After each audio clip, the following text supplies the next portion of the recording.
করে রাখা হয়। তারা জানতেন না যে তাদের সন্তানেরা কোথায় আছে।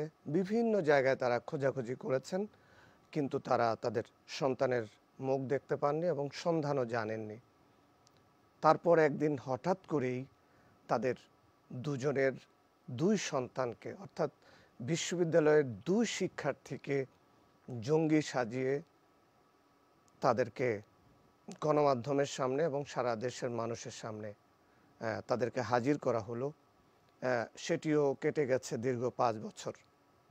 স্বৈরাচারের পতনের পর সেই দুই শিক্ষার্থী, অর্থাৎ খুলনা বিশ্ববিদ্যালয়ের দুই শিক্ষার্থী মুজাহিদুল ইসলাম রাফি এবং নূর মোহাম্মদ অনিক, তাদের উপরে যে ভয়াবহতা এবং অন্যায় এবং জুলুম করা হয়েছিল তার প্রতিবাদে তারা জেলখানায় অনশনে গিয়েছিলেন, কিন্তু এখনও তারা ছাড়া পাননি। আমরা রাফি এবং অনিকের পরিবারকে আজকে আমাদের এই অনুষ্ঠানে স্বাগত জানিয়েছি। আমি প্রথমেই আব্দুর রহমান, আপনাকে আমাদের এই অনুষ্ঠানে স্বাগত জানাচ্ছি।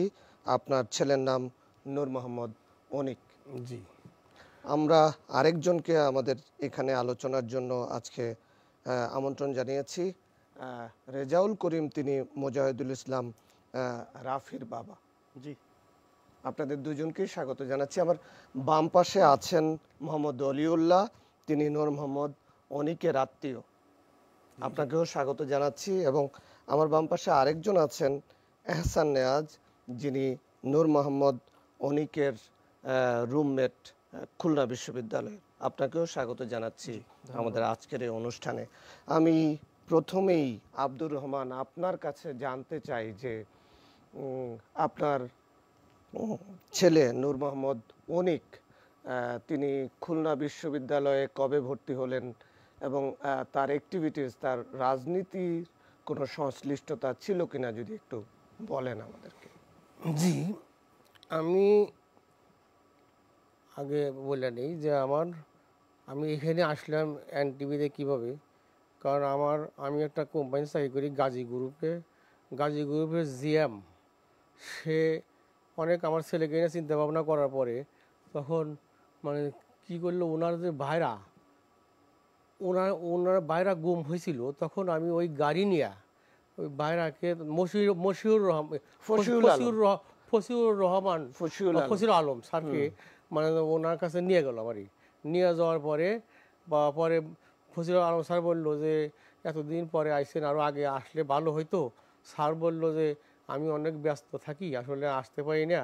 ওর ছেলেটা অনেক দিন ধরে এই অবস্থায় ইউনিভার্সিটিতে পড়াশোনা করতে গিয়ে আজকে এত বড় ক্ষতি হয়ে গেছে। এখন ওর ছেলেকে গুম করে রাখছিল, গুম করে রাখার পরে তারপরে দেখাইছে আর কি। তখন আমি স্যারের কাছে সব বিস্তারিত ফসির আলম স্যারের কাছে সব ভাঙ্গা চুরে বললাম। ফসির আলম স্যার বললো যে ঠিক আছে, দেখি কাগজপাতি নিয়ে আসেন, আমি দেখি আর কি। দেখার পরে যে স্যার পরে আমার বললো যে তাইলে আমি যে শফিক শাহিন স্যারের কাছে পাড়ানোর কথা বললো আর কি। পরে আমি দেখি তার পরে আপনি কালকে ফোন দিছিলেন। পরে ফোন দেওয়ার পরে আমি যে মুজাহিদের আব্বারও ফোন দিলাম, বললাম যে ঠিক আছে তাইলে আসেন। পরে ইউনিভার্সিটিতে ফোন দিলাম, ইউনিভার্সিটি অনেকের রুমমেট ছিল, যে ওরও ফোন দিলাম, ওই যে আমাদের আত্মীয় ওনাকে ফোন দিলাম। পরে ফোন দেওয়ার পরে আপনার কাছে আজকে আসলাম আর কি। জি, আমরা প্রথমে জানতে চাচ্ছি যে অনিক আসলে কেমন স্টুডেন্ট ছিল এবং তার রাজনীতির সাথে কোনো সংশ্লিষ্টতা ছিল কিনা আপনার ছেলের। নূর মোহাম্মদ অনিক কোনো রাজনীতির সাথে কোনোদিন জড়িত ছিল না। সে ফার্স্ট বয় ছিল সবসময় স্কুলের এবং কলেজের। সে সব মেধার তালিকায় সে সবসময় গভর্নমেন্টের কাছে তা বৃত্তি পাইছে। সে ইউনিভার্সিটিতে ভর্তি যখন হয়েছিল তখন সে যে এদিকে বিবিএতেও পড়তো সে, আবার আইসিএমইতে সে কতটি সেমিস্টার, হয়তো 10-12 সেমিস্টার শেষ করছে অনুমানিক আর কি। কারণ শেষ করছে যে দুইটা পড়াশোনা সে করছে। সে দুইটা পড়াশোনার মধ্যেই থাকতো।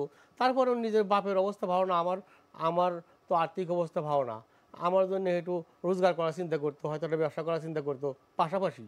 পরে হয়তো একটা টিউশনই করার চিন্তা করতো।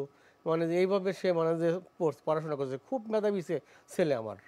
কারণ সেই ছেলেকে যে চক্রান্ত করিয়া নামাজ কালাম পড়তো আর কি, যে মুখে দাঁড়িয়ে ছিল ওই হিসাব করিয়া তাকে যে ইউনিভার্সিটির ইউনিভার্সিটির বাইরে যাওয়ার পরে তাকে মানে যে ইয়াতে মানে ডিবিতে ধরে নিয়ে গিয়া জি, আমরা সেই আলোচনায় যাব, সেই কথা আমরা শুনবো। আমরা একটু রেজাউল করিম আপনার কাছে জানতে চাই, আপনি মুজাহিদুল ইসলাম রাফির বাবা। আপনার ছেলের গতি প্রকৃতি বা আচরণ বা সে কি কোনো তখনকার বিরোধী রাজনৈতিক দলের সাথে জড়িত ছিল কিনা? না, উনি কোনো তো রাজনীতি করেনি, তবে উনি আপনার সবসময় লেখাপড়া নিয়ে ব্যস্ত ছিল। সেও ওই আইসিএমএ পড়ছে এবং পরিসংখ্যান বিভাগে চতুর্থ বিষয়ের ছাত্র ছিল। সে কোনো দিন মনে করেন রাজনীতির মধ্যে কোনো ছিল না, এবং খুলনা বিশ্ববিদ্যালয়ে ভর্তি হচ্ছে ওই একটা কারণেই যে এখানে কোনো প্রকার রাজনীতি নাই। এই জন্য আমাকে বলছে বাবা আমি ওখানে ভর্তি হবো। আমি বলছি এত দূর কেমনি ভর্তি হওয়া? বলছে না বাবা ওখানে আপনি ভয় করেন না, এখানে কোনো রাজনীতি নাই। এই জন্যই আমি ওখানে ভর্তি করে দিচ্ছি। অর্থাৎ আপনার বাড়ি বগুড়া আর ও ভর্তি হলো খুলনা। খুলনা, হ্যাঁ। আচ্ছা, এমনি সে ভালো, আপনি খুবই ভালো আপনি কি করেন, আপনার কর্ম কি? আমার কর্ম, আমি একজন হলো ফার্মাসিস্ট, ফার্মেসি আছে, এই পর্যন্তই। আমার ব্যবসা আছে, আর টুকিটাকি সামান্য সংসার আছে, খালি অল্প জমাজমি আছে। আচ্ছা, তাহলে রাফি এবং অনিক এই দুইজনের সাথে মানে মিলটা হলো কোথায়? ইউনিভার্সিটিতে যাওয়ার পরে? বিশ্ববিদ্যালয়ে যাওয়ার পরে ওদের ওই দুইজনে একই সাথে যে আইসিএমএ ভর্তি আছে, এই কারণে মানে ওর সাথে পরিচয়। মানে ও ভর্তি হচ্ছে আগে, নূর মোহাম্মদ অনিক, ও আর পরে হচ্ছে ওই যে আপনি কেমনি কেমনি ভর্তি হলেন, তা হচ্ছে পরে ভর্তি হচ্ছে। ও 4 সেমিস্টার মনে হয় পাস করছে, একটু আগে ছিল। এবং ওই রাকিবও ছিল ওদের সাথে। তখন আমাকে বলি কি ভাই একসাথে কেমনি বলবো? করছে না আমরা পাস করতে পারবো, আমাকে আপনি চিনতে পারেন না। ও টিউশনই করতো। তারপর মানে যে ওই অলিউল্লাহ ভাই ওনার কাছে পড়ছে, ছাত্র ছিল, ও লেখাপড়া করছে। আমাকে বাসার থেকে খুব একটা বেশি টাকা পয়সা নিত না। আচ্ছা, এবার আমরা যাই এহসান নেয়াজ আপনার কাছে, যে আপনি তো নূর মোহাম্মদ অনিকের ক্লাসমেট ছিলেন, মানে রুমমেট ছিলেন, একই রুমে আপনারা থাকতেন। আপনি মনে হয় ওর 1 বছরের না, আমি ওর প্রায় তিন তিন বছরের বছরের senior। আমি অন 4 ব্যাচ ইকোনমিক্স। 3 বছরের সিনিয়র, জি কিন্তু আপনারা একই রুমে থাকতেন। মানে কেমন ছিল অনিক এবং রাফি? আমি অনেককে দিয়ে শুরু করি। চমৎকার স্টুডেন্ট এবং খুবই এন্টারপ্রেনারিয়াল মাইন্ডসেটের মানুষ। আঙ্কেল তো বললেনই, আমি একটু একটু সংযুক্ত করি কারণ ওখানে কিছুটা ভুল হয়েছে। ও হচ্ছে আমাদের বিবিএর এইচআরএম এর স্টুডেন্ট, 17 ব্যাচ, এবং একই সাথে আইসিএমএবিতে প্রায় 1000 মার্ক কমপ্লিট করছে। তো এবং তার পাশাপাশি ফুডি ফ্যামিলি নামে হল রোডে ওর একটা ব্যবসাও ছিল খুলনাতেই, হ্যাঁ, খুলনা বিশ্ববিদ্যালয়ের হল রোডে আর কি ওদের ছিল। মুজাহিদের সাথে ওরা ব্যবসায় এক জায়গায়, পড়াশোনায় এক জায়গায়, এবং আমাদের রুমে প্রচুর আড্ডা হয়েছে। আমি মুজাহিদ প্রায়ই বিকালবেলায় আসতো, আমরা প্রচুর গল্প গুজব করছি একসাথে। চমৎকার স্টুডেন্ট। এবং মুজাহিদও মানে অনেক একটু চটপটের প্রকৃতির, মানে অনেক কথা বলতে পছন্দ করে, মিশুক প্রকৃতির, অনলাইনে অ্যাক্টিভিজম করে, এবং সেই তুলনায় মুজাহিদ অনেক বেশি নরম। তো এটা হচ্ছে ওদের ব্যাপারে অনেক। আপনি যেহেতু রাজনৈতিক সম্পৃক্ততা নিয়ে আলাপ করতেছিলেন, রাজনীতি সচেতন বলতে পারবেন আপনি অনেককে, কারণ তখন আবরার ফাহাদ যে কারণে খুন হয়, ঠিক হ্যাঁ বুয়েটে, একই রকম লেখালেখি অনেকে করতো, এবং ভারত বিরোধী লেখা, আপনি তিস্তা নিয়ে লেখা, অনেক টপিকে তখন আলাপ হয়েছিল। এবং আরেকটু আমরা সামনে আলাপে গেলে আরো দেখবো যে ওরা আসলে স্থানীয় যে রাজনীতিবিদ যারা ছিল তাদের সাথে একটা ক্লাসের ব্যাপারও ছিল। এটা কোন এলাকা? এটা কি খুলনায় না নিজের এলাকায়? খুলনা বিশ্ববিদ্যালয়। কেমন? চাঁদাবাজি রিলেটেড। ওর ব্যবসাটা খুবই ইউনিক ছিল। ইউনিক বলতে আপনি এখন দেখবেন যে সব জায়গায় 60 টাকায় চিকেন বিরিয়ানি পাওয়া যায়, তো খুলনাতে হল রোডে ওই প্রথম ওইটা নিয়ে আসে, এবং খুব ভালো সেল ছিল তখন ব্যবসাটা। তো সাধারণত একটা ব্যবসায় যখন গ্রোথ আসে মানুষের নজরেও পড়ে। তো এই চাঁদাবাজির জন্য ওর কাছে চাঁদা চেয়েছিল এলাকার ছেলে পেলে, ও তো এমনি খুবই মানে কড়া টাইপের, বলছে আমি দিব না, আর তারা বলছে তোমারে দেখে নিব। এটা কাদের কথা বলতেছেন? স্থানীয় যে আওয়ামী লীগ সম্পৃক্ত লোকজন ছিল আর কি, অন্তত তাদের দাবি তাই যে তারা আওয়ামী লীগের সাথে সম্পৃক্ত। সেটা তো একটা লোকাল ইস্যু, কিন্তু ডিবি পুলিশ কেন তাদেরকে তুলে নিয়ে যাবে? তারা কেন টার্গেটে পরিণত হলো? রাষ্ট্রীয় বাহিনীর টার্গেটে পরিণত হলো কেন দুইজন স্টুডেন্ট? জি, আমার কাছে যেটা মনে হয়, ওরা অনলাইনে অনেক অ্যাক্টিভিজম করতে, যেটা আমি অলরেডি বলেছি, যে বাংলাদেশের স্বার্থ সংশ্লিষ্ট বিষয়ে অনেক লেখালেখি করতো। এখন মুশকিল হচ্ছে যে এত প্রমাণ করতে পারবো না এখন, কারণ তখন ওদের ফোন নিয়ে ফেসবুকে সব মুছে ফেলছে ডিবি থেকে। হুম। তো এটা একটা কারণ হতে পারে। এবং এর পাশাপাশি আপনাদের তো সেই সময়কার যত দুর্নীতি বলেন অন্যান্য বিষয়েও লেখালেখি করতো। আমার ধারণা এই বিষয়ে হয়েছে। আপনি যতগুলো গুমের ঘটনা বাংলাদেশে ঘটেছে, যদি কারণ ব্যাকগ্রাউন্ডে যাওয়া যায়, এই দুইয়ের যে কোনো একটাই অধিকাংশের ক্ষেত্রে, ওর বেলায়ও এটাই হবে। এই যে রাফি এবং অনিককে আপনি চিনেন কিভাবে, বা তারা কেমন প্রকৃতির ছিল? আমার সাথে ওদের পরিচয় হচ্ছে 17-এ যারা এখন খুলনায় ভর্তি হয়, ওরা খুলনা ইউনিভার্সিটিতে। তো খুলনা ইউনিভার্সিটির পাশাপাশি একটু দূরত্বে একটা তাবলিগ মসজিদ আছে। তো সেখানে তখনকার যখন তাবলিগটা এখনও ভাগ হয়নি, তখন আমি মাদ্রাসার স্টুডেন্ট হিসাবে আমি তাবলিগ করতাম। তো আমার তাদের সাথে দেখা হলো তাবলিগ মসজিদে, এবং আমরা 10 দিন কাটালাম সেখানে তাবলিগে। তো তাবলিগে কাটানোর পরে আমি 10 দিনে মুজাহিদ এবং নূরকে এত পছন্দ হয়েছে, আমার খুবই ভালো লাগছে। পরবর্তীতে নূর বলল যে আমি ভার্সিটিতে থাকার কারণে আমি তো ইসলামিক মাইন্ডের, তো আমার জন্য একটু অসুবিধা হচ্ছে, আমি বিবাহ শাদী করতে চাই। তো আমি তো ভালো লাগলো ছেলে আমার, তো সেজন্য আমি বিবাহ দিলাম আর কি আমার বড় বোন অর্থাৎ শালির মেয়ের সাথে। তো তারপরে আমি চিন্তা করলাম যে 10 দিনে পরিচয় যখন বিবাহ দিলাম, আসলে এই ছেলেটা ভালো কিনা। এই জন্য আমি ওদের কাছে 2 বছর পড়াশোনা করলাম, রাফির কাছে এবং মুজাহিদের কাছে। যদিও ওরা পড়াশোনায় সিনিয়র আমার এই লাইনে, কিন্তু বয়সে আমি আর কি জুনিয়র ওরা, কিন্তু বয়সে আমি সিনিয়র, সেই জন্য নাম ধরেই বলছি আর কি। তো ওদের সাথে যখন আমি 2 বছর ওদের কাছে কাটালাম, যে আসলে কেমন ছেলের সাথে বিবাহ দিলাম, তো 2 বছর কাটায় আমি আশ্বস্ত হলাম যে না ঠিক আছে। তারপরে আমি ওদের ভার্সিটি থেকে আর কি বের হলাম আর কি। এইভাবে পরিচয় ওর সাথে আমার। হুম। তারপরে কবে কখন কি ফোন পেলেন? আমরা আপনাদের যে লিখিত অভিযোগ সেখানে দেখলাম যে 8ই জানুয়ারি 2020 আপনার ছেলেকে এবং রাফিকে তুলে নিয়ে যাওয়া হলো। কে বা কারা? হ্যাঁ, 8 জানুয়ারি 2020, হ্যাঁ 2020 সালে। তো 8 তারিখে এদেরকে গুম করে নিল। আমরা মানে গুম করে নেওয়ার পরে আমরা ইউনিভার্সিটি গেলাম। ইউনিভার্সিটি আর বলতেছে প্রথম কে জানালো আপনাদেরকে? কখন জানলেন? গুমটা কিভাবে? করে নিছে ইউনিভার্সিটি থেকেই জানাইছে, ছাত্ররা জানাইছে যে ওদেরকে পাওয়া যাচ্ছে না।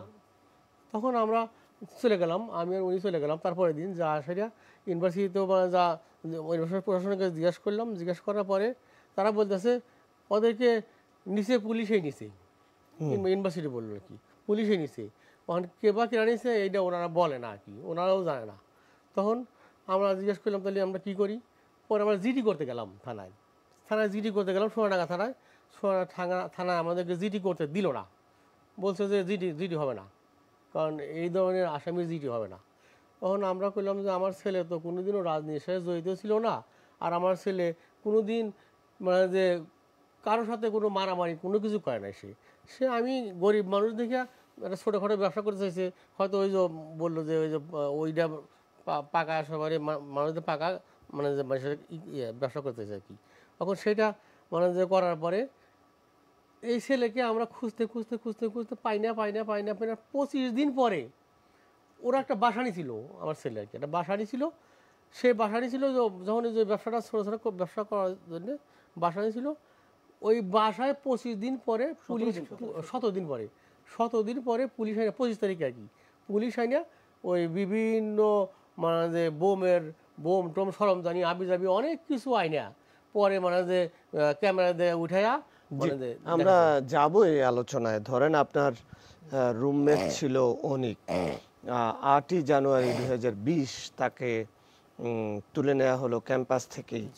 তো আপনি কখন মানে খোঁজ করলেন অনিকের, যে অনিক রুমে আসছে না, বা নিশ্চয়ই সেই সময়টাতে তো একটা ব্যত্যয় হয়েছে, যার কারণে আপনি তো খোঁজাখুঁজি শুরু করেছিলেন। কি করলেন ওই সময়টাতে?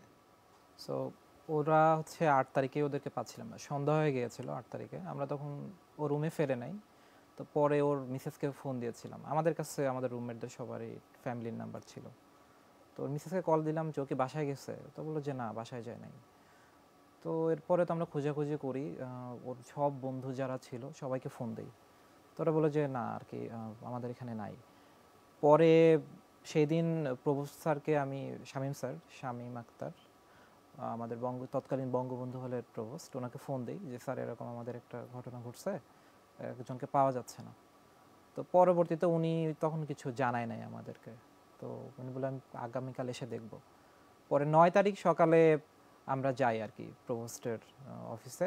তখনও জানেন না যে রাফিও নিখোঁজ? না, তখনও আমরা জানি না যে রাফিও নিখোঁজ, মানে রাফির ব্যাপারটা তখনও আমি ব্যক্তিগতভাবে আমি তখন জানতাম না। ওখানে যেয়ে আমি তখন সকালে শুনি যে রাফিকেও পাওয়া যাচ্ছে না। তো স্যারকে পরে বললাম যে স্যার আসলে কি ঘটছে, আমরা তো কোনো কিছু কুলকিনার করে পারতেছি না, আপনি একটু খোঁজ খবর নেন। সাধারণত বিশ্ববিদ্যালয় কর্তৃপক্ষের কিন্তু উপর মহলে যোগাযোগ থাকে। তো আমরা বলছি যে স্যার আপনি একটু খোঁজ খবর নেন যে কি হয়েছে আসলে, পুলিশে একটু জানান যে আমাদের ছাত্র নিখোঁজ। তো উনি বলে যে দেখো আমরাও খোঁজ খবর নিয়েছি, আমরা কিছু পাচ্ছি না। তো অনেক চাপাচাপি করে, তখন ও তো HRM এর স্ট্যাটের ছেলে পেলে HRM এর অনেকে আমরা ছিলাম, পুরো স্যারের রুম ভর্তি মানুষ আমরা তখন। অনেক পিড়াপিড়ির পরে নূরের মিসেস সুমাইয়া ও আসে, সব অনেকক্ষণ বলা বলির পরে উনি বললো তাহলে তোমরা DSR অধিদপ্তরে যাও। পরে আমরা DSR অধিদপ্তরে যাই, তৎকালীন DSA ছিলেন হচ্ছেন লিমন স্যার। তো পরে লিমন স্যারের ওখানে যে আমরা আলাপ করি, উনি বলে যে উনি লিখিত দেয় না কোনো কিছু, উনি মৌখিকভাবে জানায় যে ওরা ওদেরকে আইন শৃঙ্খলা রক্ষাকারী বাহিনী নিয়েছে, মানে হেফাজতে নিয়েছে। তো পরে আমরা তো তখন স্বাভাবিকভাবে স্টুডেন্টরা অনেক শোরগোল তখন আমরা করছি। তো উনি পরে একটু আমাদেরকে তখন বলতেছে যে কাউকে তো আর এমনিতেই নিয়ে যায় না, কিছু না কিছু তো হয়তো করছে। মানে উনি একবারে বলছেন? হ্যাঁ, উনিই বলতেছে, এবং বলতেছেন যে খড়ের গদা থেকে সুচ খুঁজে নিয়ে গেছে। আমরা এখানে অনেকেই ছিলাম। তো definitely it hurts. I mean basically আপনি আপনার টিচারদের বাবার চেয়েও বড় মনে করেন। একটা স্টুডেন্ট টিচারদের সান্নিধ্যেই কিন্তু বড় একটা সময় কাটায়। দিনের কত ঘন্টা আমরা বাপ মার কাছে থাকি, তাদের কাছ থেকে এটা শোনা আমাদের জন্য খুবই হার্টফুল। আমরা তখন ধরেই নিয়েছি যে ওনরা আসলে এটা সহযোগিতা করবে না, এবং যেটা করেও নাই আসলে পরবর্তীতে। ইনফ্যাক্ট আমরা ঘটনাক্রমের পরেও দেখব যে ওনরা আসলে কি করছে আসলে তারপর। আপনারা কোথায় খোঁজাখুঁজি করলেন এদেরকে? হ্যাঁ, আমি আপনার 8 তারিখে সকালবেলা এহসান নেওয়াজ ভাই যখন ওর ওয়াইফকে ফোন দিয়েছেন, নূরের ওয়াইফকে, তখন ও আমাকে ফোন দিল যেরকম আপনার জামাইকে নাকি খুঁজে পাওয়া যাচ্ছে না, আপনি একটু ভার্সিটিতে যান। 9 তারিখে এটা, আচ্ছা কারেকশন 9 তারিখে এটা। তো আমি 9 তারিখে ভার্সিটিতে আসলাম, সাথে আমার ওনার সাথে কথা হলো আব্দুর রহমান ভাইয়ের সাথে। তো 9 তারিখে ভার্সিটিতে আসার পরে ভাই যেটা বললো যে ওখানে যে কার্যক্রমগুলো হয় আপনার হচ্ছে প্রভোস্টের রুমে যাওয়া, ভিসির আপনার DS দপ্তরে যাওয়া, প্রত্যেকটা জায়গায় আমি ছিলাম।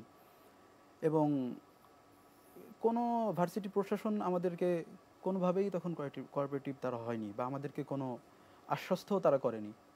এমনকি যে অবস্থা ছিল, আমরা অনেকেই আমরা আর কি ওনার যিনি DS ছিলেন তাকে বললাম যে আপনাদের দায়িত্ব, আপনার স্টুডেন্ট কোথায় গেল আপনি বলতে পারছেন না। তো এরকম অনেক প্রেশার দেওয়ার পরে তারা সেই কথাটা বলছিল যে আইন শৃঙ্খলা রক্ষাকারী বাহিনীর বলে উচ্চপদস্থ। আমরা জিজ্ঞাসা করছিলাম যে পুলিশে নিয়ে গেছে, তা বলে না, উপর মহল থেকে নিয়ে গেছে। তো তারপরে তাকে যখন পাই না, আমরা যারা ওদের সাময়িক বন্ধু বান্ধব ছিল, ক্লাসমেট, সকলে অনেক মানে প্রকার ভার্সিটির ভিতরে একটা শোরগোল সৃষ্টি হয়ে গেল যে আমাদের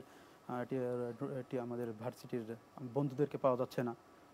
তো এভাবেই গেল। তারপরে আমার ভাই, তারপরে যে মুজাহিদের আব্বা, ওনাদেরকে জিডি করার জন্য পাঠালাম। ওনারা জিডি তো থানা নিলই না জি। এবং আমরা কয়েকজন সাংবাদিক আমাদের খুলনাতে পরিচিত, আমাদের তাদের সাথে যোগাযোগ করলাম যে থানা জিডি নিচ্ছে না, তো আপনারা যদি একটু কোনো হেল্প করতে পারেন। তো তারা আমাদেরকে বললো যে থানা যদি জিডি না নেয় তাহলে আমরাও আপনাদের কোনো হেল্প করতে পারবো না। এটা অবশ্য তখনকার এরকম চিত্র ছিল, বাস্তবতা ছিল এরকম, এবং ভয়ঙ্কর অবস্থা ছিল। ভার্সিটি থেকে আমাদের এই কথা আমরা বলা হয়েছে। শুনবো আপনাদের কথা। আমরা একটা বিরতিতে যাই। দর্শক, আপনারা দেখছেন IFIC ব্যাংক নিবেদিত সংলাপ, প্রতিদিন আয়নাঘরের বন্দিশালা অনুষ্ঠান। আমরা যাচ্ছি একটি বিরতিতে, ফিরছি একটু পর। ততক্ষণ আমাদের সঙ্গেই থাকুন।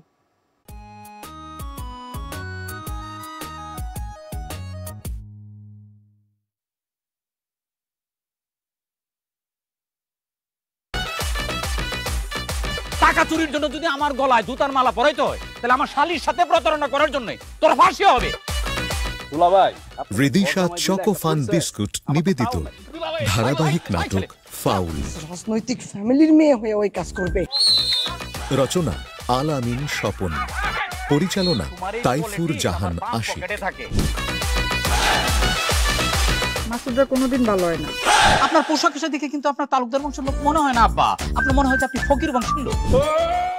দেখবেন বৃহস্পতি, শুক্র ও শনিবার রাত 8টা 20 NTV-তে।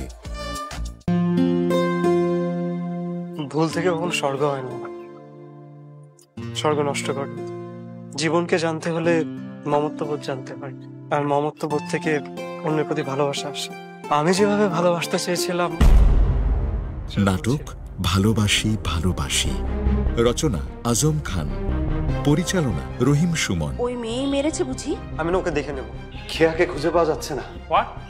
আপনি নিজে একজন শিক্ষিকা হয়ে কিভাবে আপনার নিজের ছেলেকে ছেড়ে দিতে পারেন? আপনারা যদি একটু দয়া করতেন তাহলে আমার ছেলেটা জেল হাজত থেকে বেঁচে যেত। তোমার আগে একবার ধরছিলাম না? জি স্যার। দেখবেন শুক্রবার রাত 9:30 এনটিভিতে। ছেলের জন্য তোমার মায়া দেখে সত্যি ভালো লাগছে। ছেলেটা তো আমার, মায়া তো থাকবেই। ধারাবাহিক নাটক ঘরের শত্রু বিভীষণ। শত্রু এমন একটা জিনিস, অনেক সময় খুব কাছের মানুষও না শত্রু হয়ে যায়। কিন্তু আমার জীবনে ভালোবাসাটাই সব, ভালোবাসাই পুরাটা। আমার জীবনটা যে নীলিমাময় ছিল সেটা আমি বুঝতে পারলাম নীলিমার বিয়ে হয়ে যাওয়ার পর। রচনা শফিকুর। আমাদের সাথে আছেন মুজাহিদুল ইসলাম রাফির বাবা রেজাউল করিম। ছেলেকে খোঁজার জন্য বগুড়া থেকে সেই খুলনা কোথায় কোথায় গিয়েছেন? আমি প্রথমে ফোনে যখন না পাইছি, আমার আর আম্মু যখন বলছে যে ফোন ধরতেছে না, দুপুরবেলা কথা হয়েছিল আর আম্মুর সাথে। আমি ব্যবসা করি তো, আমি তাল পাইনি যে গাড়ি তুলে দিছি, ওই টেনশন করিনি। কিন্তু আর আম্মা মাঝে মাঝে খোঁজ নেয়, কিন্তু সন্ধ্যার দিকে করছে আর ফোন কমা ঢুকতেছে না। আর বেলা মানে 8 তারিখে সকালে দুপুরের দিকে কথা হচ্ছে, কিন্তু সন্ধ্যার পর থেকে আর মায়ের সাথে আর কথা হয়নি।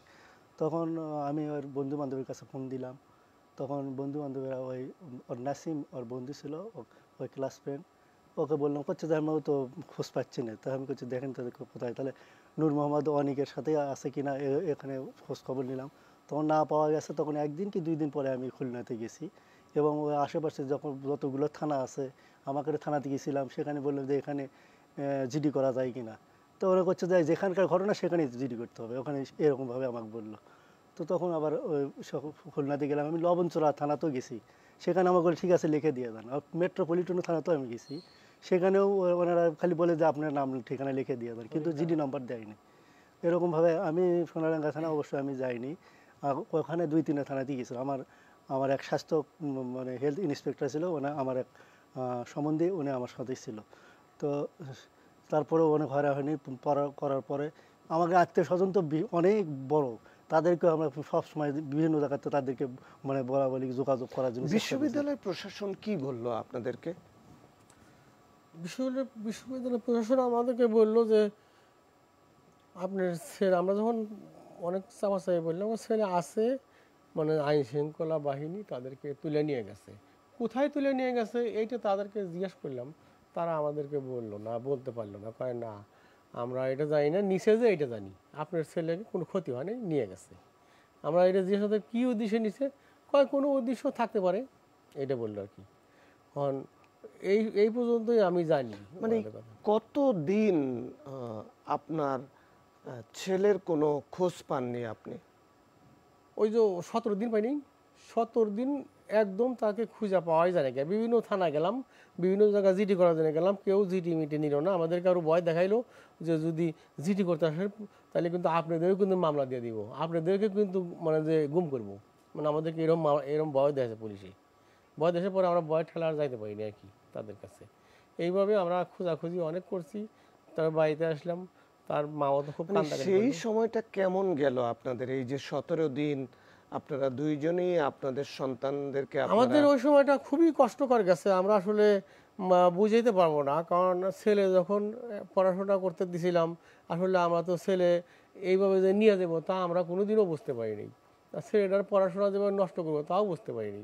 কারণ ছেলেটা ভালো মেধাবী ছাত্র ছিল দেখা, মানে যে সে আমার জন্য অনেক হেল্প করতো, মানে চিন্তা করতো বাবা গরিব মানুষ, যে কিছু মানে যে কিছু করে যদি বাবাকে দিতে পারি, সেই দেওয়ার জন্য অনেক চেষ্টা করছে। আসলে এটার থেকেই সত্যতা হয়েছে আর কি। তার হয়তো ওই যে বাইরের যে আওয়ামী লীগের যে ছেলেপেলের সাথে যেই আছে, তারাই হয়তো মানে যে এটা ষড়যন্ত্র, তারাও মানে যে এটার মধ্যে মানে যে কিছু ইয়া করছে আর কি। আপনারা তো সেই সময় বিশ্ববিদ্যালয়ের টকবগে ছাত্র, প্রতিবাদী মন মানসিকতা, তো আপনারা কি করলেন এই দুইজনকে খুঁজে বের করার ব্যাপারে? আমাদের বেসিক্যালি যেটা হয়, আমি পরে অনেকের কাছ থেকে যেটা শুনছি ওইখান থেকে যুক্ত করে আমি আপনাকে বলতেছি। ওদেরকে মূলত 8 তারিখেই তুলে নিয়ে যাওয়া হয়। 8 তারিখে ওদেরকে বলতে শুধু অনেককে সকালবেলা, অনেককে সকালে নিল, হ্যাঁ অনেক, আর রাফিকে নিল বিকেলে, রাফিকে নিয়েছে বিকালে বা সন্ধ্যায় ওইরকম একটা টাইমে। তো 8 তারিখে সকালবেলা হচ্ছে এটা 7টা-8টার দিকে, তখন অনেক রুমেই ছিল আর কি, 318 নম্বর রুম। তো ওখান থেকে ওকে ডেকে নিয়ে যাচ্ছে এনামুল ভাই আর কি, আমাদের হলের যে উনি সবকিছু টেক কেয়ার করেন সেকশন অফিসার। তো এনামুল ভাই ওকে ডেকে নিয়ে যায় যে প্রভোস্ট এরকম তোমার সাথে কথা বলবে, একটু নিচে আসো। তো ও ওনার সাথে যায় এবং যাওয়ার পরে প্রভোস্টের সাথে ওখানে হলের ওনার অফিসের সামনে কথা হয়। তো স্যার আর কি হলে যেটা হয় সব ছাত্র কিন্তু লিগ্যাল না, লিগ্যাল বলতে সবার কিন্তু সিট অ্যালটমেন্ট নিয়ে থাকে না, অনেকেই আছে যারা হচ্ছে যে থাকতেছে শেয়ার করে। তো বলে যে এই সমস্যাটা আমাদের সমাধান করা দরকার এবং একই সাথে হচ্ছে রিডিং রুমে বাইরের অনেক ছেলে পেলে পড়তে আসে, তো তুমি তো অনেক ইনভলভ, তুমি তো রিডিং রুমে পড়তে যাও আমি দেখেছি শুনেছি, তো এটা কি করা যায়, কিভাবে কি করা যায়। তো ওই কথাবার্তার সূত্রেই বলে যে আমরা সকালে খাইছো, তো বলে যে স্যার খাই নাই আর কি। কোন স্যার এটা? শামীম আক্তার স্যার, উনি মারা গিয়েছেন আর কি, আমাদের তৎকালীন প্রভোস্ট। তো এই ঘটনার পরে, জি এদের এই গুম ঘটনার পরে, জি জি গুম। আচ্ছা, তখন এই শামীম স্যারের কি ভূমিকা ছিল? আচ্ছা, তখন শামীম স্যার বলে যে তুমি ব্রেকফাস্ট করো না, তাহলে চলো আমরা ব্রেকফাস্ট করতে করতে কথা বলি, এই বলে হচ্ছে এটা অনেককে বলল, অনেককে আর কি।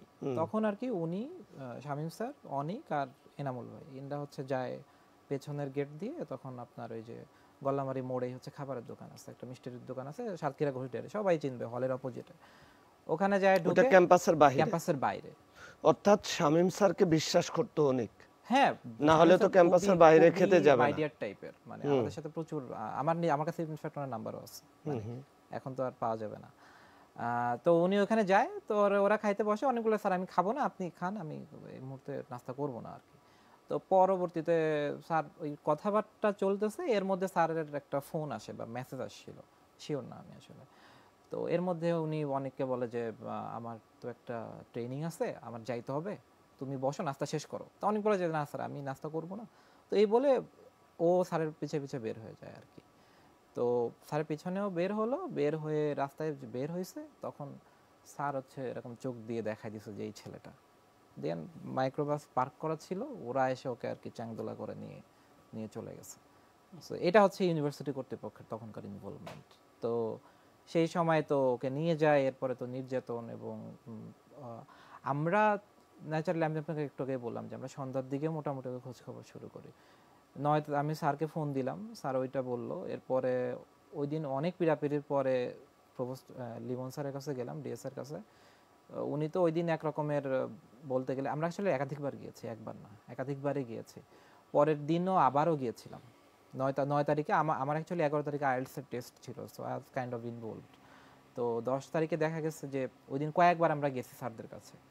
কোনো প্রসেশন বলতে আমরা স্যারের কাছে বারবার গিয়েছি, কোনো বিক্ষোভ মিছিল হয়েছে না, এরকম কোনো কিছু হয় নাই। আর তখন ওনারা যখন বলছে যে আইন শৃঙ্খলা রক্ষাকারী বাহিনী নিয়েছে, তখন অলরেডি বিষয়টা একটু স্থিমিত হয়ে গেছে স্টুডেন্টদের মধ্যে।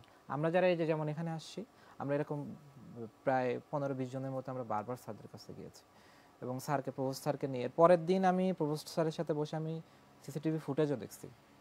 আমি, শামীম স্যার, তখন সঞ্জয় দা ছিলেন, উনিও ছিলেন খুব সম্ভব, আমরা একসাথে সিসিটিভি ফুটেজও দেখছি, কিন্তু কিছু তো ট্রেস করার উপায় নাই, কারণ দে আর involved.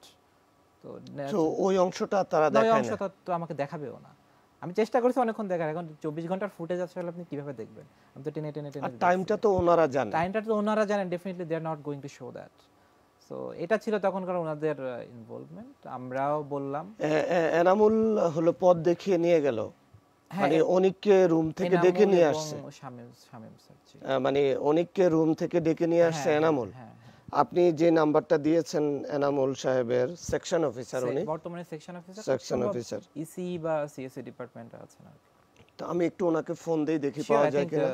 That will clarify lot of things.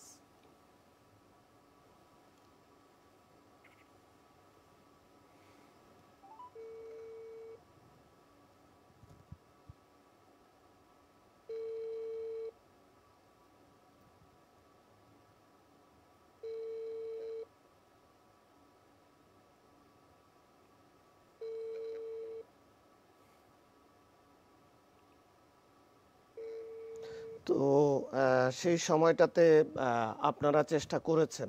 হ্যাঁ, আমরা চেষ্টা করেছি। বিশ্ববিদ্যালয়ের ভিসি কি আমরা এগুলো তো আসলে ভিসির সাথে আমার সরাসরি দেখা হয় নাই।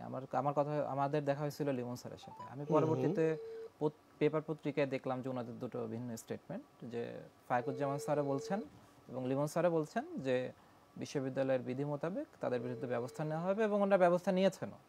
ওদেরকে আসলে ছাত্রত্ব স্থগিত করা হয়েছে। মানে বিশ্ববিদ্যালয় কর্তৃপক্ষ এদেরকে খুঁজে না বের করে উল্টো তাদের ছাত্রত্ব স্থগিত করেছে। মানে অভিযোগটা কি? অভিযোগটা এই যে গুম করা হয়েছে এবং এনামুল সাহেব তো ফোন ধরছেন না। না, স্বাভাবিক, এখন এটা তো বিশ্ববিদ্যালয় জানে, উনিও হয়তো দেখছেন আর কি। ওদের তো 8 তারিখে নিয়ে যায়। 8 তারিখে আমি তাহলে ঘটনা লেমন সাহেবের ফোন আছে আপনার কাছে? চেষ্টা করলে পাবো। দেখেন তো লেমন সাহেবের একটু ফোন দেন, ফোন বের করেন। হ্যাঁ, বিশ্ববিদ্যালয় কর্তৃপক্ষের ভূমিকা কি ছিল? বিশ্ববিদ্যালয় তখন তো 8 তারিখে তো ওরা গুম হলো। 8 তারিখে 25 তারিখে ওদেরকে রিপ্রোডিউস করা হলো। 8 তারিখে আসলে অনেককে তো নিয়ে প্রচুর মারপিট করছে। তখন ওই যে আপনাকে আমি বলছিলাম, আমরা এর আগেই যখন গল্প করতেছিলাম, যে ওকে তুলে নিয়েছে এবং তীব্র মারধর, যে তুই এই দেশে বসে এই দেশের সরকারের বিরুদ্ধে লিখিস, আর তুই এই দেশে বসে ভারতের বিরুদ্ধে লিখিস, আবরারের কি অবস্থা হয়েছে দেখছিস, আর মানে তোর সাহস তো অনেক আর কি, এসব নিয়ে কেন লিখিস, তুই কি বিএনপি করিস, তুই কি জামাত, তুই কি শিবির, এগুলো বলে বলে ওর সাথে মানে মারপিট করে। এগুলি পরবর্তীতে অনেকে আপনাকে বলেছে? হ্যাঁ, অনেক আমাকে বলেছে। ওর সাথে তো সপ্তাহে একদিনও আসলে ফোন দিতে পারে। ও তখন আমাদেরকে দিয়েছিল, আমরা রেকর্ড করে রাখছি আর কি। ওইটাই মূলত শুনছিলাম আমরা বারবার। তো ওইভাবে নিয়ে যায় এবং সন্ধ্যায় হচ্ছে ডিবির খুলনা যে পুলিশ লাইন, ওখানে নিয়ে যায়। ওদিন ওখানেই রাখে, পরের দিন ওকে বগুড়া নিয়ে যায়। বগুড়া ডিবির কার্যালয়, পুলিশ সুপারের যে কার্যালয়। অনেকের ওই রেকর্ডটা আছে, ও যে ফোনে জেলখানা থেকে আপনাদের সাথে কথা বলেছে। জি জি, জেল কর্তৃপক্ষের অনুমোদন নিয়েই তো কথা বলেছে। তো আমরা একটু শুনি ওর অডিওটা। জি জি, শিওর। আমি এখানে জি, আপনারা এই যে 8 তারিখ থেকে 25শে জানুয়ারি পর্যন্ত এই যে 17 দিন মানে কোন অন্ধকারের ভিতরে ছিলেন এই যে বিশ্ববিদ্যালয়ের এই দুই শিক্ষার্থীকে নিয়ে? এক তো আমরা 8 তারিখ থেকে তাদের খুঁজে পাচ্ছিলাম না। তো খুঁজে না পাওয়ার পরে আমরা যেটা করলাম, ভার্সিটি আমাদের কোনো আশ্বস্ত করলেন না, বরঞ্চ তারা আমাদের ভয় দেখালেন যে ওদেরকে যারা নিয়ে গেছে, আপনারা যদি ওদেরকে বেশি খোঁজাখুঁজি করেন, হয়তো ওদেরও অসুবিধা হতে পারে, আপনাদেরও অসুবিধা হতে পারে। এজন্য আপনারা এটা নিয়ে অত বেশি করেন না, ওদেরকে পেয়ে যাবেন আপনারা। এবং আমরা তো খোঁজাখুঁজি করে কখনোই ওদেরকে পাওয়া গেল না। যখন 25 তারিখে ওদেরকে এই মামলাগুলো এবং জঙ্গি নাটক সাজিয়ে যখন দেখালো, তখন তো আমরা একদম হতভম্ব হয়ে গেলাম। যে বিশেষ করে আমি তো 2 বছর সময় দিলাম ওর পিছনে দেখার জন্য ছেলেটা কেমন। তো এটা দেখে আমি খুবই আশ্চর্য হলাম। কিন্তু তখন কি বিশ্বাস হয়েছে যে ওরা জঙ্গি? না না না না, এটা বিশ্বাস হয়নি। তো এটা একটা অসম্ভব টাইপের ব্যাপার ছিল। আমরা একটু আমিও রেকর্ডিংটা আপনাকে শোনাই পরবর্তীতে একটু। বিবিএ এইচআরএম 17 এর ছাত্র। 2020 সালে 8 জানুয়ারি আমাকে সকাল 6 বা 7টার সময় ফজর নামাজের পরে আমি ঘুমাইছিলাম। তখন বঙ্গবন্ধু হলের ক্লার্ক এনামুল ভাই আমাকে এসে নক করে, আমার বঙ্গবন্ধু হলে 312 নম্বর রুমে। আমাকে বলে, অনেক তুমি তো হলের লাইব্রেরিতে পড়াশোনা করো, তো হলের রেসিডেন্সিয়াল ছাত্র, তো তোমার সাথে একটু প্রফেসর কথা বলতে চাই। হলে যারা অ্যাটাচড নাই, অনাবাসিক ছাত্র অনেকে আছে, তারা এসে হলের লাইব্রেরিতে ইনক্লুডার হিসেবে পড়াশোনা করে। তো আমরা চাচ্ছি এই বিষয়টার সমাধান করতে, সমস্যাটা সমাধান করতে। তো তুমি তো নিয়মিত পড়াশোনা করো লাইব্রেরিতে, তোমার সাথে স্যার একটু কথা বলতে, হলে প্রফেসর। তো তখন হলে প্রফেসর ছিল আক্তার স্যার, বোধহয়, ঠিক আছে, শামীম আক্তার। তো স্যার তখন আমাকে ভাই ডেকে নিয়ে যায়, আমি ডেকে নিয়ে অফিসে যাই, দেখি অফিসে নাই। তো দেখি অফিসের বাইরে, মানে আমাদের হলের সামনে স্যার দাঁড়ায় আছে। তখন অনেক আসো কথা বলি তোমার সাথে। স্যার আমাকে তখন আমাদের দিয়ে আগে পাও ছিল না, তো ওইখান থেকে আমাকে বের করে নিয়ে যায়। বের করে নিয়ে গল্লামারি রোড পার হয়ে হোস্ট এরিয়াতে আমাকে নিয়ে বসায়। বলে, অনেক তুমি নাস্তা করে নাস্তা করো। আচ্ছা, আমি নাস্তা এখন করবো না, আপনি করেন। তারপর স্যার আমাকে জোর করে নাস্তা করায়। আমরা দুজন বসে গল্প করতেছি আর বিভিন্ন সমস্যার কথা বলতেছি। হঠাৎ করে স্যার একটা টেক্সট না কি আসছে, এটা বলছে, ও অনেক করে ইউনিভার্সিটিতে এসপিএসএস সফটওয়্যারের উপর ট্রেনিং আছে স্টার্টের, তো আমি একটু যাইতে চাই, ঠিক আছে, তুমি তাহলে তোমার নাস্তাটা কমপ্লিট করে আসো। আমি স্যার আমি নাস্তা খাবো না। পরে স্যারের সাথে আমি উঠে আসি। উঠে এসে আমি বের হই, স্যারও বের হয়। সাথে সাথে স্যার আমাকে চোখের ইশারা দেয়, মানে সামনে একটা কালো মাইক্রোবাস ছিল আর কয়েকটা লোক দেওয়া ছিল, চোখের ইশারা দেখা যায় এই ছেলেটা এমন ভাবে দেখায় আর কি। তখন ওরা এসে আমাকে অর্থাৎ বিষয়টা হলো যে আমরা শুনলাম অনেকের কণ্ঠ। বিষয়টা হলো যে যেখানে বিশ্ববিদ্যালয়ের শিক্ষকগণ ছাত্রদের উপরে কোনো বিপদ আসলে বা অযাচিত কোনো হস্তক্ষেপ হলে রক্ষা করবে, সেখানে বিশ্ববিদ্যালয়ের শিক্ষক নিজে প্রতারণার আশ্রয় নিয়ে, চালাকির আশ্রয় নিয়ে যারা অন্যায়ভাবে তাকে ধরতে আসলো তাদেরকে তাদের হাতে তুলে দিল। Yeah right, I mean it's totally atypical for Shamim sir. মানে আমি হয়তো অনেক টিচার আছে যার হইলে আমি বিশ্বাস করব, বাট শামীম স্যার মানে উই কান্ট কানেক্ট। মানে এটা ডেফিনেটলি একটা চরম প্রতারণা। মানে আপনি একটা ভালো মুখোশের আড়ালে অনেক কিছুই করেন, মানে শিক্ষকদের এরকম ভূমিকা না। হ্যাঁ হ্যাঁ টোটালি। এবং আপনি দেখেন, আমি যখন এই বিষয়টা আমিও খুব রিসেন্টলি জানতে পারছি পুরো টাইমলাইন হিসাব করলে, সেই জায়গায় আমার কাছে যেটা মনে হয়েছে, অনেকেই বলতেছে যে উন্ডা তো আসলে চাকরির বাধ্য করতে। আমার কাছে তখন মনে হলো যে সেই হিসাবে তো দুনিয়ার কোনো পাপের আপনি কাউকে শাস্তি দিতে পারবেন না। চোর চুরি করতেছে কারণ তার পেটে ক্ষুধা। ওকে, আমরা একটা বিরতিতে যাই, আবার এসে আলোচনা করব।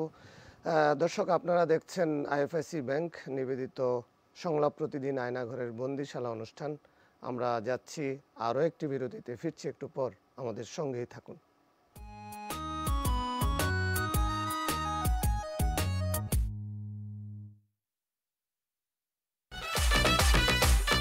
টাকা চুরির জন্য যদি আমার গলায় জুতার মালা পরাইতে হয়, তাহলে আমার শালীর সাথে প্রতারণা করার জন্য তোর ফাঁসি হবে।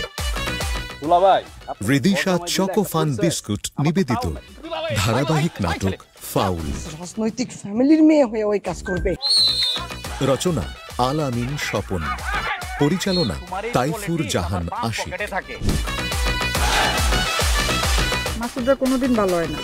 আপনার পোশাক আশাক দেখে কিন্তু আপনার তালুকদার বংশের লোক মনে হয় না আব্বা, আপনার মনে হয় যে আপনি ফকির বংশের লোক। দেখবেন বৃহস্পতি, শুক্র ও শনিবার রাত 8:20 এনটিভিতে। ভুল থেকে কখনো স্বর্গ হয় না, স্বর্গ নষ্ট করে।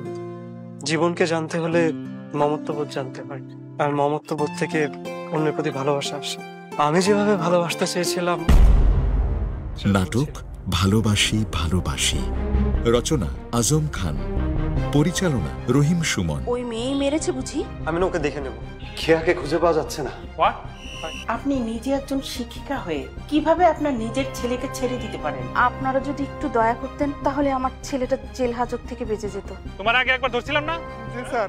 দেখবেন শুক্রবার রাত 9:30 এনটিভিতে। ছেলের জন্য তোমার মায়া দেখে সত্যি ভালো লাগছে। ছেলেটা তো আমার, মায়া তো থাকবেই।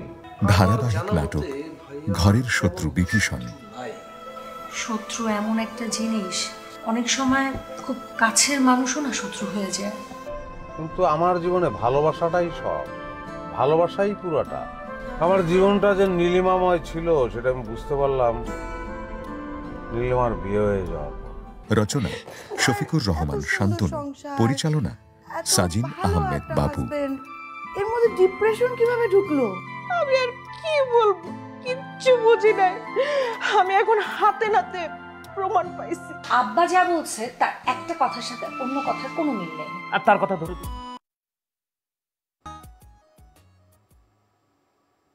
দর্শক, আপনারা দেখছেন আইএফআইসি ব্যাংক নিবেদিত সংলাপ প্রতিদিন আয়নাঘরের বন্দিশালা অনুষ্ঠান।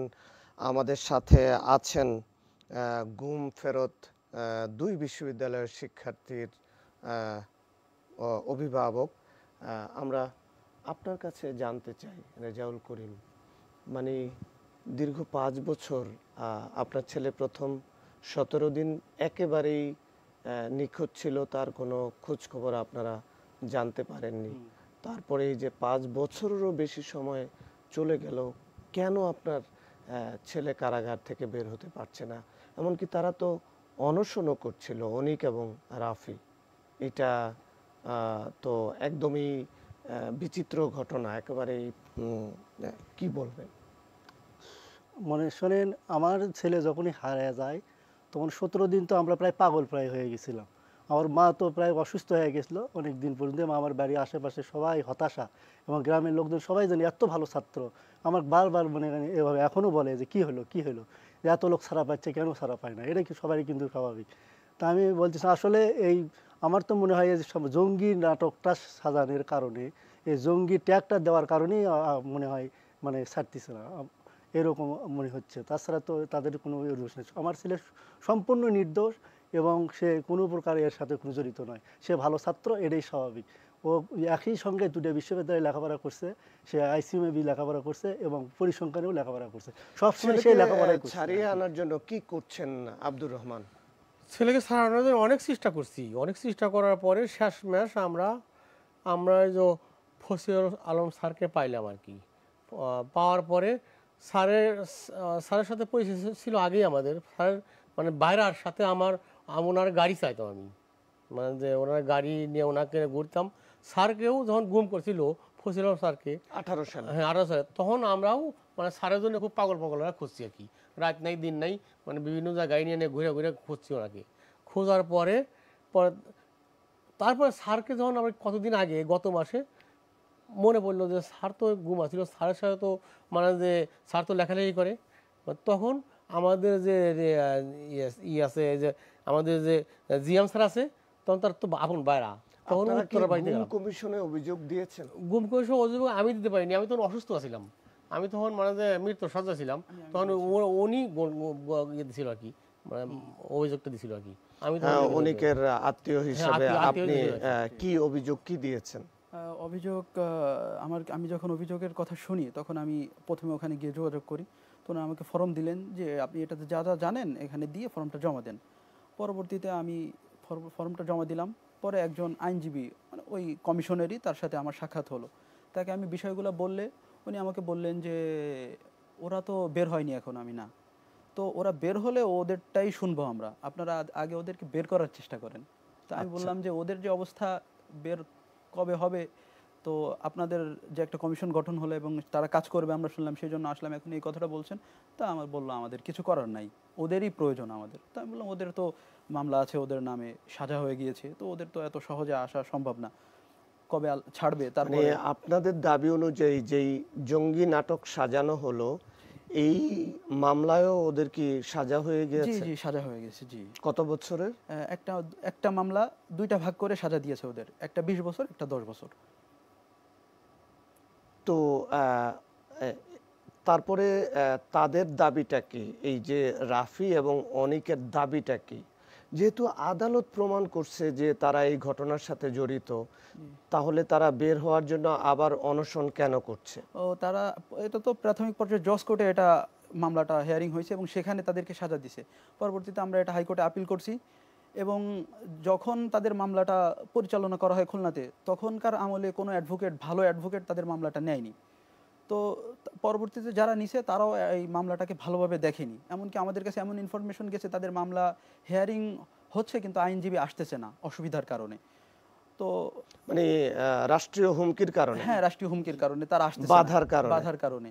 এবং মামলা যখন আর্গুমেন্ট হয় তখন সাক্ষীর পক্ষে আর কি, আসামির পক্ষে একজন কথা বলার জন্য সাক্ষী উপস্থিত করা হয়। সেখানে আমরা উপস্থিত হতে চাইছি, আমাদেরও সেই সুযোগ করে দেওয়া হয়নি। মানে আপনারা সাক্ষী হতে পারেননি? না, আপনারা বক্তব্য দিতে পারেননি। মানে আসামি পক্ষের হয়ে সাক্ষী দেওয়ার জন্য একটা অপশন আছে, যেটা আমরা এখন পারতেছি, কিন্তু তখন আমরা দিতে চাইছি কিন্তু সেটা অ্যাকসেপ্ট করেনি, আমরা দিতে পারিনি। তখন হাইকোর্টে এখন হিয়ারিংটা কোন পর্যায়ে আছে? হাইকোর্টের হিয়ারিং এখন পর্যায়টা একটা সিরিয়ালে আছে। যখন পেন্ডিং আপিল হয় তখন এটা সিরিয়াল, একটা লেন্ডি প্রসেস, অনেক লম্বা প্রসেস। তো এটা সিরিয়ালে দীর্ঘদিন ধরে পড়ে আছে, সিরিয়াল আগায়ও না, একটু একটু করে আগায়, তো এইভাবে আছে।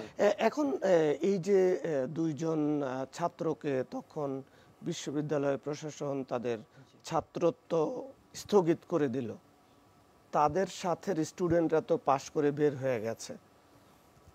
এখন এই পরিবর্তিত এই পরিস্থিতিতে বিশ্ববিদ্যালয় প্রশাসনের ভূমিকা কি? তারা কি উদ্যোগ নিচ্ছে?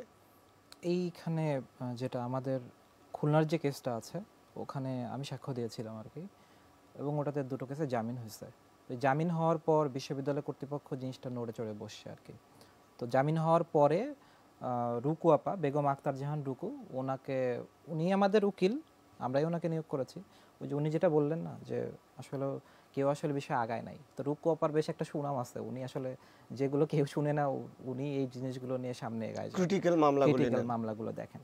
তো পরে উনি নিয়ে আসেন এবং উনি খুব জোর চেষ্টা করে তখন উনি আমাদের ফোন টোন দিয়ে আমাদের গোছালো, আমরা গেলাম, আমরা তখন সাক্ষ্য দিয়েছি এবং আলহামদুলিল্লাহ সেটা জামিন হয়েছে। এবং উনি উনি আমাদের কাছ থেকে কোনো টাকা নেন নাই। পরবর্তীতে যখন জামিন হয়ে গেছে তখন বিশ্ববিদ্যালয় কর্তৃপক্ষ জিনিসটা নড়ে চড়ে বসে, দিনে তো প্রশাসনও বদলে গিয়েছে এবং বর্তমানে ভিসি এবং উনি একজন নিয়োগ দেন এই পুরো জিনিসটা দেখভাল করার জন্য, শাকিল ভাই, ওনাকে নিয়োগ দেওয়া হয় এবং ওনারা এই রুকু আপাকেও বিশ্ববিদ্যালয়ের পক্ষ থেকে উকিল হিসেবে নিয়োগ দেন এবং উনি পুরো জিনিসটা হ্যান্ডেল করতেছেন এই মুহূর্তে। বিশ্ববিদ্যালয় কর্তৃপক্ষ এই মুহূর্তে একটা গুম প্রতিবেদন লেখার জন্য স্টুডেন্টদের কাছ থেকে কারো কাছে যদি কোনো প্রমাণ বা কোনো তথ্য থাকে সেগুলো চেয়ে একটা প্রজ্ঞাপন দিয়েছে, যেটা 24 তারিখে যেটা সর্বশেষ সবকিছু দেওয়ার ডেডলাইন ছিল। আমরা একটা 23 তারিখে একটা সংবাদ সম্মেলনও করি এবং এই সবগুলো বিষয় নিয়ে তাদের কাছে আসলে আমরা যত ধরনের সহায়তা প্রয়োজন আমরা তাদের কাছে দিয়েছি। ওনারা এই মুহূর্তে একটা গুম প্রতিবেদনের লেখার প্রক্রিয়ার মধ্যে গিয়েছে। আচ্ছা, অনিকের সাথে এবং রাফির সাথে তো আপনাদের মাঝে মধ্যে কথা হয়, জি, তারা আপনাদেরকে কি জানাইলো, এই টোটাল ঘটনাটা কিভাবে সাজানো হয়েছিল এবং তাদের উপরে কি ধরনের অবর্ণনীয় নির্যাতন তখন নেমে এসেছিল? তারা তো আদালতে স্বীকারোক্তি দিতেও বাধ্য হয়েছে। জি, আমি মানে আসলে অনুষ্ঠান তো 1 ঘন্টার, মানে গল্প হচ্ছে কয়েক ঘন্টার, তারপর শর্ট করে বলি। ওকে তো 8 তারিখে নিল এবং নেওয়ার পরে ওর অবর্ণনীয় নির্যাতন, মানে যেটা হয় আমরা যেগুলো শুনি, ঠান্ডার সময় ঠান্ডা পানির মধ্যে ভিজায় রাখা আর গরমের সময় গরম পানি দিয়ে টর্চার করা, ডিম থেরাপি থেকে শুরু করে পুরুষ সঙ্গে শক দেওয়া থেকে শুরু করে আপনার ঝুলায় রাখা দিনের পর দিন, নখ তোলা, এখনো জিনিস নাই যেটা ওদের সাথে করা হয় নাই। বিশেষ করে নূরের উপর নির্যাতনটা তুলনামূলকভাবে বেশি হয়েছে কারণ একটু বেশি ভোকাল। এবং এই পুরো জিনিসটা আসলে আমরা তো আশা করি যে এটা যথাযথ কর্তৃপক্ষের নজরে আসবে এবং ওরা ইনশাল্লাহ বের হয়ে আসবে। আপনারা ওদের মুখ থেকে শুনতে পারবেন যে আসলে কি ভয়ানক নির্যাতনটা আসলে ওদের উপর দিয়ে গিয়েছে। যেই বিশ্ববিদ্যালয় প্রশাসন তাদেরকে ধরিয়ে দেওয়ার জন্য সহযোগিতা করলো, ছাত্রদের পক্ষে দাঁড়ালো না, আপনি সেই বিশ্ববিদ্যালয় প্রশাসনে একজন শিক্ষকের নাম বলছিলেন, লেমন স্যার, ওনাকে পাওয়া যায় কিনা ফোনে একটু দেখবেন, চেষ্টা করবেন আমরা ওনার সাথে কানেক্ট হতে পারি কিনা, ওনার বক্তব্য কি, আপনি একটু চেষ্টা করেন।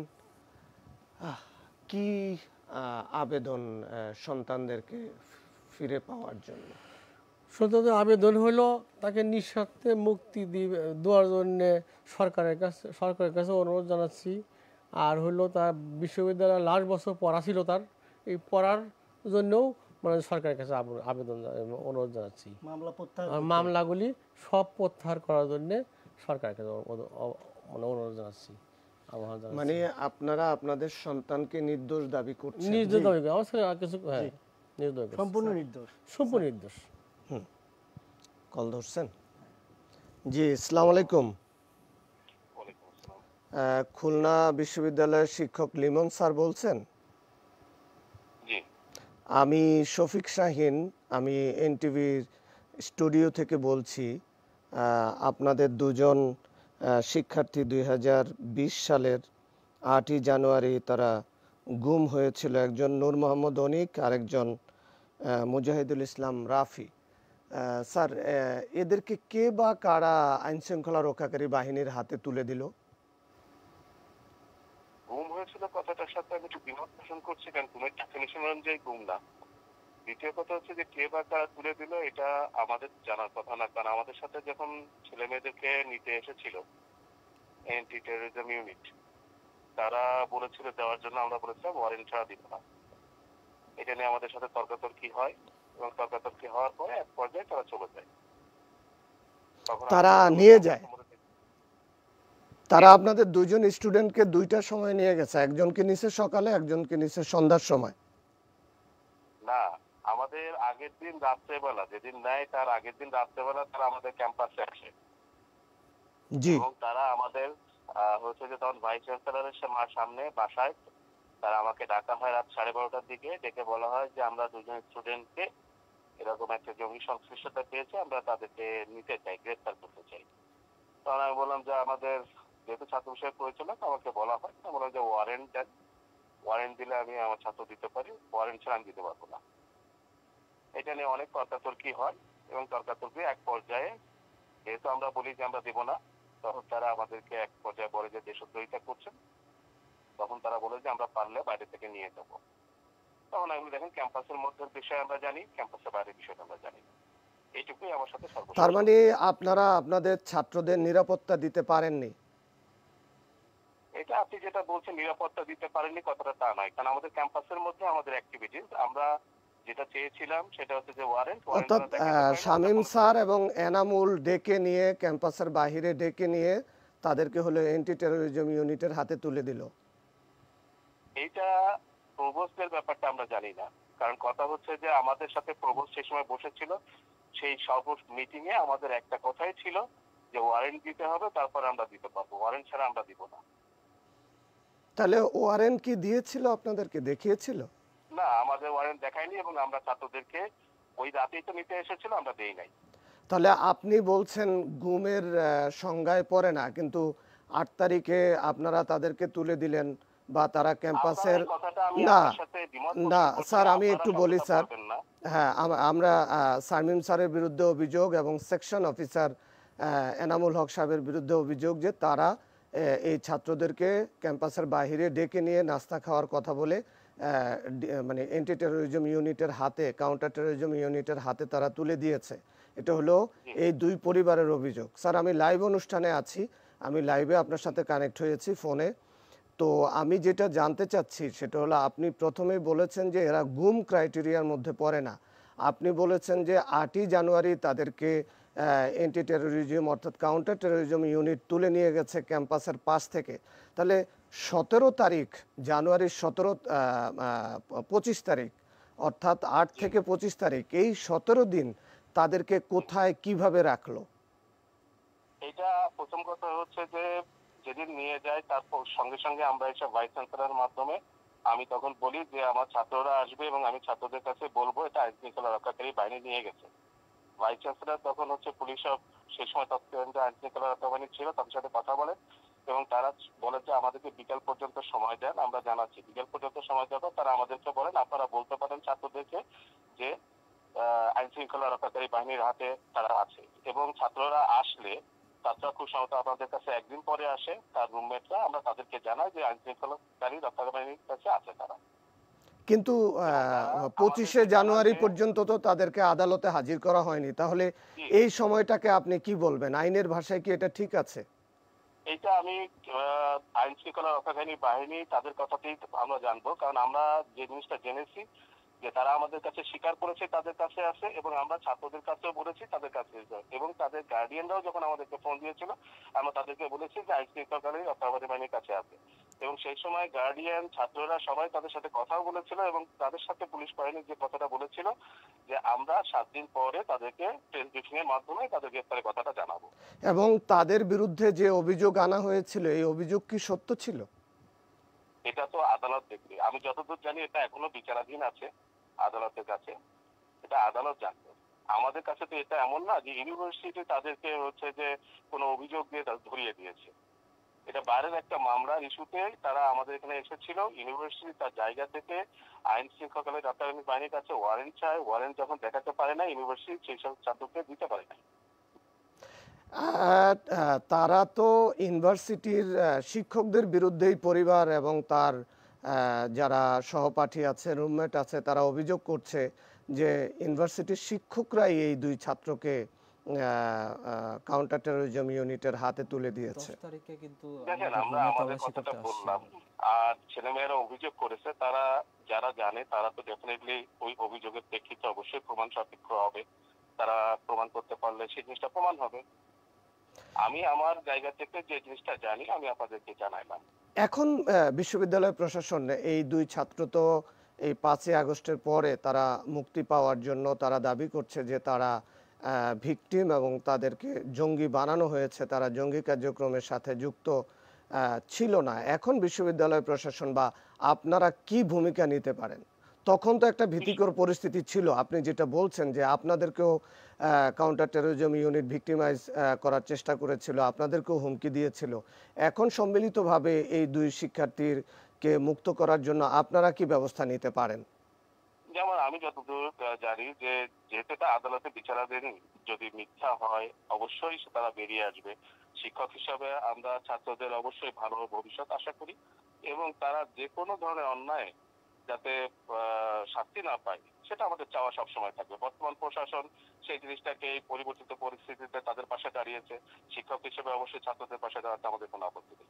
আমরা একটু আগে অনিকের একটা অডিও শুনেছি, তিনি সপ্তাহে একদিন পরিবারের সাথে কথা বলার সুযোগ পান জেলখানা থেকে। তিনি যেটা দাবি করেছেন যে শিক্ষক শামীম আক্তার এবং এনামুল তাকে হলো কাউন্টার টেরোরিজমের হাতে তুলে দিয়েছে। এই যে একজন শিক্ষক যেখানে তার ছাত্রকে রক্ষা করবেন, সেখানে উল্টো শিক্ষক মানে শত্রুর হাতে তার ছাত্রকে তুলে দিল, এটাকে কোন নৈতিকতায়, কোন মানদণ্ডে এটাকে বিচার করবেন আপনি?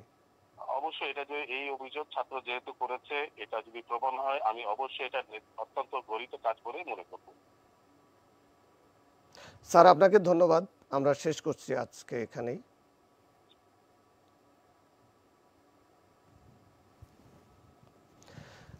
দর্শক, আজকে আমাদেরকে এখানেই বিদায় নিতে হচ্ছে। আগামী অনুষ্ঠানে অন্য কোনো অতিথিকে নিয়ে আপনাদের সামনে আবারও হাজির হব। ততক্ষণ আপনারা ভালো থাকুন, নিরাপদে থাকুন, সুস্থ থাকুন।